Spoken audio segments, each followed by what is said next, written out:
Judy Hopps est désormais une policière expérimentée et respectée. Nick Wilde, ancien escroc devenu policier, est son partenaire officiel.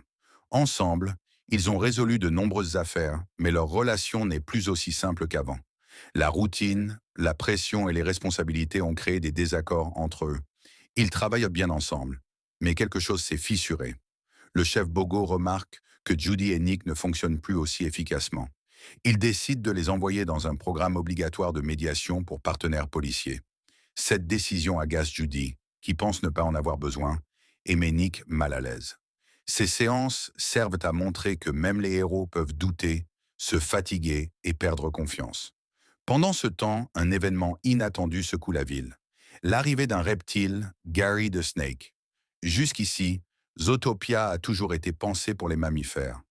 L'apparition d'un serpent provoque la peur, la curiosité et de nombreuses réactions excessives dans la population. Des rumeurs circulent, certains habitants manifestent et les médias s'emballent. Gary affirme être venu pour réclamer justice et révéler une vérité cachée sur l'histoire de Zootopia. Mais rapidement, des incidents éclatent en ville et les reptiles sont accusés d'être à l'origine du chaos. Judy et Nick sont chargés d'enquêter sur Gary et sur les troubles récents. Leur enquête les emmène dans des quartiers oubliés de Zootopia, loin des zones touristiques et modernes. Ils découvrent une population marginalisée, vivant à l'écart du système, et réalisent que la ville n'est pas aussi inclusive qu'elle le prétend. Au fil de l'enquête, leur manque de communication devient un problème.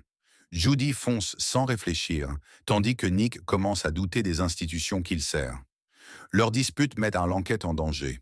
Peu à peu, ils découvrent que Gary n'est pas le véritable responsable. Une puissante famille influente de Zootopia manipule l'opinion publique pour conserver le pouvoir. En attisant la peur des reptiles, elle détourne l'attention de ses propres abus et maintient un système injuste.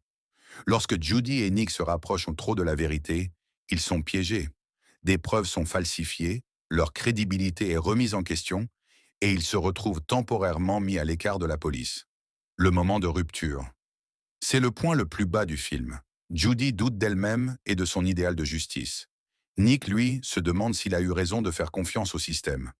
Leur partenariat semble sur le point de se briser définitivement. Mais en se rappelant pourquoi ils sont devenus policiers, ils décident de continuer, même sans badge. Avec l'aide de nouveaux alliés rencontrés dans les quartiers oubliés, ils exposent la conspiration au grand jour. Lors d'une confrontation publique, la vérité éclate. Les reptiles ont servi de boucs émissaires et la manipulation est révélée à toute la ville. Les responsables sont arrêtés et Zootopia est forcée de se regarder en face. À la fin du film, des réformes sont mises en place pour rendre la ville réellement inclusive. Les reptiles sont officiellement intégrés à Zootopia. Judy et Nick réparent leur relation, comprenant que la confiance et la communication sont essentielles, autant dans leur amitié que dans leur travail.